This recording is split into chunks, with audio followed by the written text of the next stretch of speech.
It's hard to believe that we are only 6 months into 2020. This year has been so packed with action. When I flew out of Sydney in early January, bushfires were still raging across my homeland, engulfing an area of Australia roughly the size of Portugal. People died fighting those fires. Thousands of homes had been reduced to cinders. An estimated 400 million animals were barbecued in the blazes, unable to outrun the inferno. And I landed safely in soggy, cold Amsterdam. Only a few weeks later, I was having dinner with a friend. We were huddled very close together in a tiny, crowded bar. I remember him asking me, "Have you seen what's going on with this novel coronavirus in China?" I could vaguely remember reading some news reports. He told me, "It's going to be a big deal." I sipped my wine. We moved on to other subjects. A few weeks later, and I definitely developed a clearer picture of the novel coronavirus in China. I'd watched the numbers in the Netherlands and Europe steadily climbing every day. On a Thursday afternoon in mid-March, Premier Rutte said schools would remain open. By Sunday evening, his position had changed.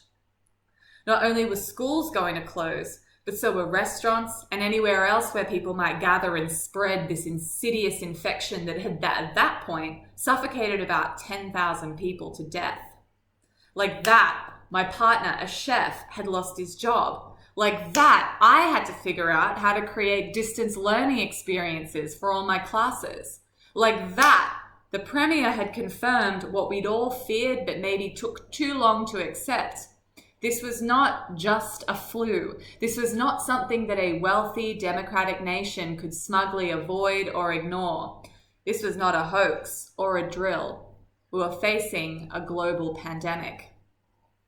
I woke the next morning and started churning through the emails.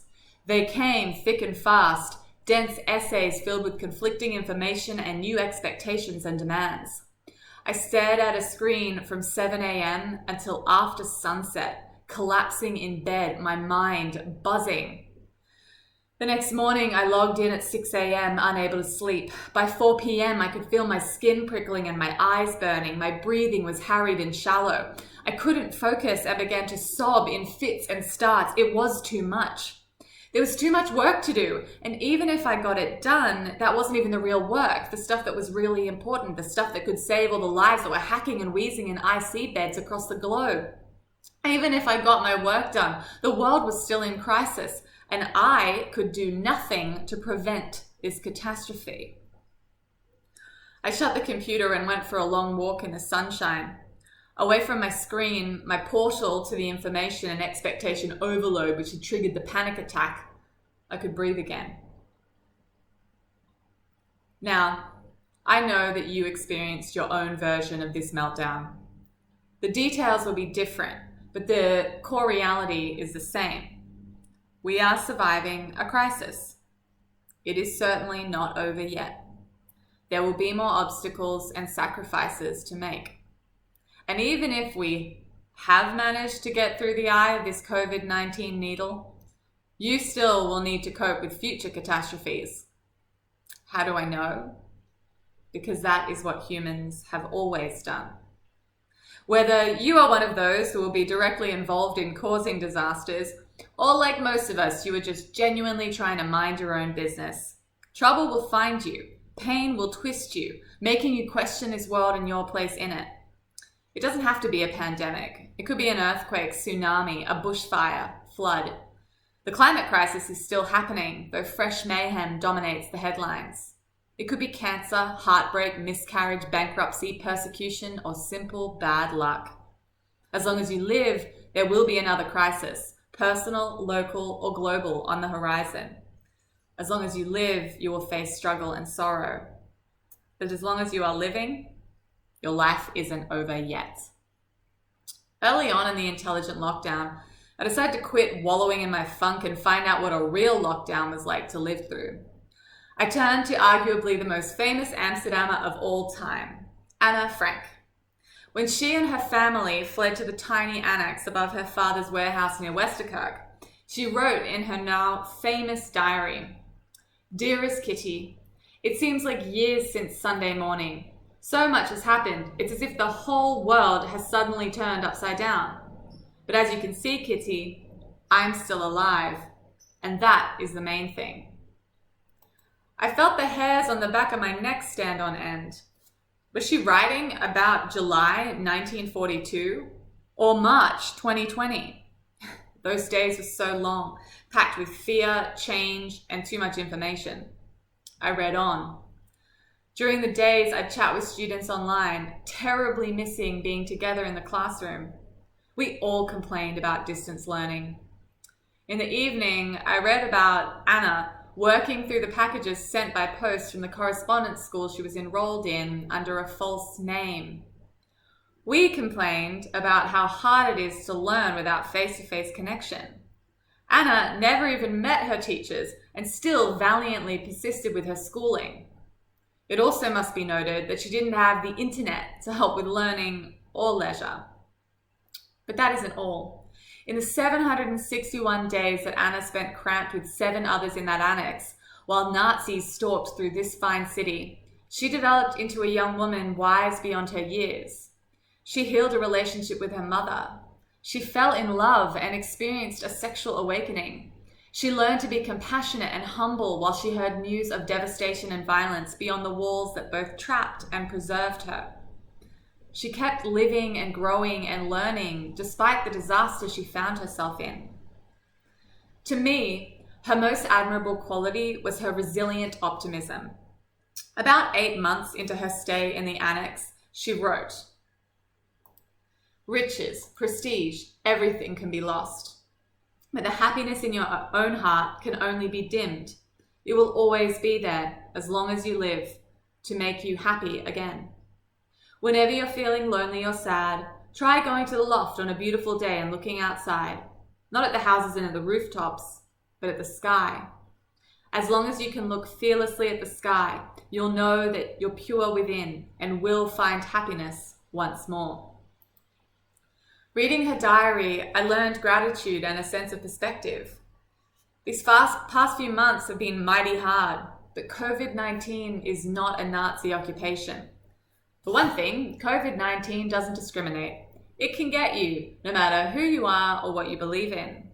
For another, we could still leave the house and take quite simple precautions to ensure we didn't die from such an excursion. COVID-19 is not World War II. But as terrible as it was, people survived World War II. We know Anna didn't. On the morning of the 4th of August 1944, the annex was discovered by the SS and all inhabitants arrested. Someone had betrayed them. Anna and her family were sent to Auschwitz. The 2 sisters were separated from their parents and sent to Bergen-Belsen. They died there of typhus a few months later. Their father, Otto Frank, remained in Auschwitz. Now, I've been to Auschwitz. I went in December of 2014. It was -8 degrees Celsius and the camp was blanketed in snow. I was wearing 2 layers of woolen socks, but my feet were still numb from the cold.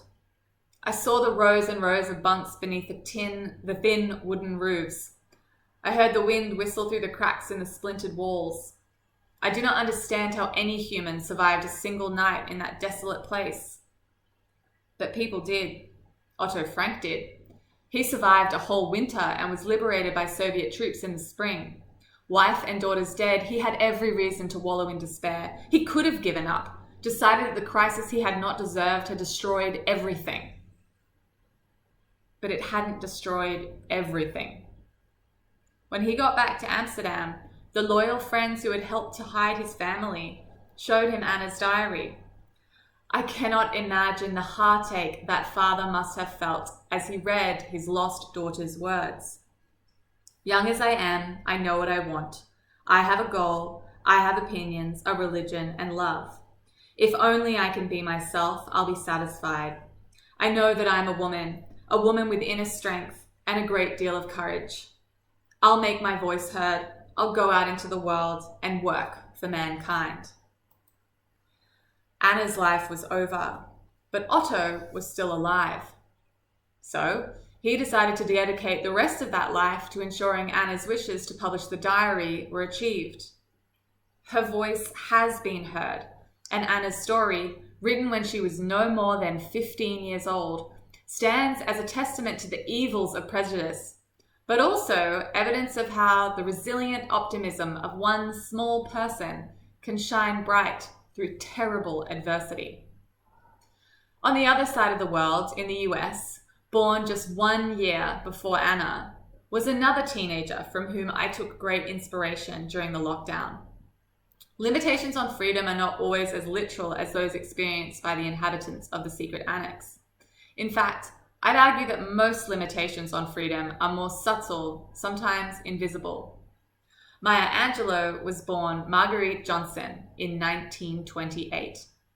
In the first volume of her autobiography, I Know Why the Caged Bird Sings, she recalls her life in Stamps, Arkansas, living with her paternal grandmother in the segregated South. When she was just 6 years old, the sheriff came one night to warn her family to hide her disabled uncle. There was a lynch mob on the prowl after a white woman in town claimed she'd been harassed by a black man. The mob didn't care if they got the right person. They just wanted to publicly execute someone. Because the sheriff respected Marguerite's grandmother, he'd come to warn her so it wouldn't be her son. They couldn't stop the mob. Someone's son was murdered that night for the crime of having the wrong color skin.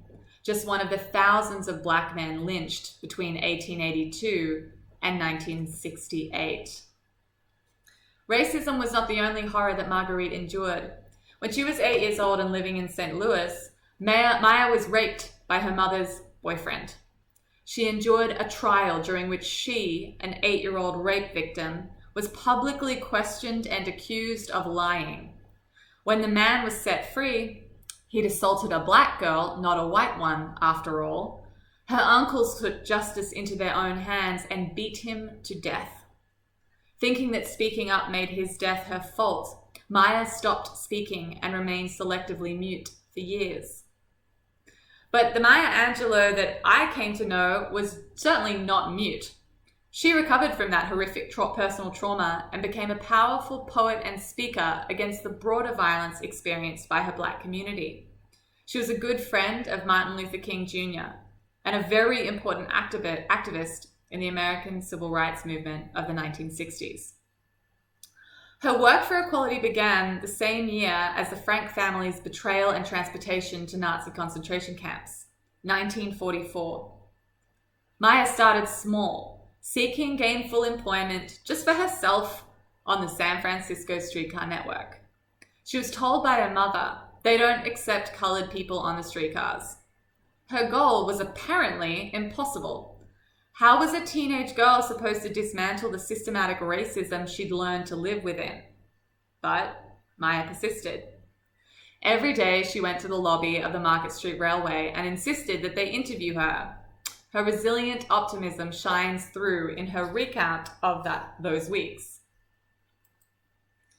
During this period of strain, Mother and I began our first steps on the long path towards mutual adult admiration. She never asked for reports, and I didn't offer any details. But every morning she made breakfast, gave me car fare and lunch money as if I were going to work. She comprehended the perversity of life, that in the struggle lies the joy. That I was no glory seeker was obvious to her, and that I had to exhaust every possibility before giving in was also clear. Eventually, they gave in and hired her, and Maya became the first black conductor on the San Francisco streetcars. After that season, she graduated from high school and became a single mother at just 16. She supported herself and her son throughout her life by working as a dancer, a sex worker, a cook, a foreign correspondent, a poet, and a teacher. Before she'd turned 20, Maya Angelou was a true embodiment of someone who decided that even though life is difficult, as long as she was still alive, she would go on living and growing and learning. She says it better than I can. The black female is assaulted in her tender years by all those common forces of nature at the same time that she is caught in the tripartite crossfire of masculine prejudice, white illogical hate, and black lack of power. The fact that the adult American Negro female emerges a formidable character is often met with amazement, distaste, and even belligerence. It is seldom accepted as an inevitable outcome of the struggle won by survivors and deserves respect, if not enthusiastic acceptance. Unlike Anna Frank, Maya Angelou survived terrible prejudice long enough to become a formidable woman. She saw the fruits of her efforts towards respect and equality for all people.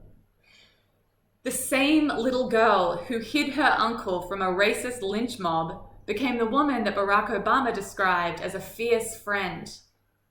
Could little Marguerite in the Jim Crow South ever have imagined a black president of the United States?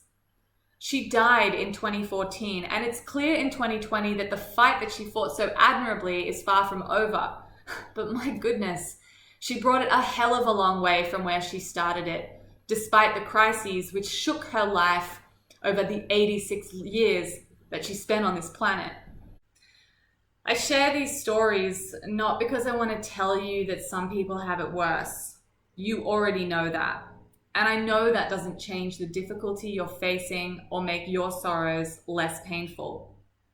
I tell you the stories of these teenagers for the same reason I read them during this global disaster. I needed a reminder. So now I am reminding you. You may be young, but you are stronger than you think. You hold the same secret to survival as every soul who has managed to live and learn through violence and pestilence and natural disasters. You're a human being. You were designed to keep going, to keep growing until your last breath. Here's my reality check.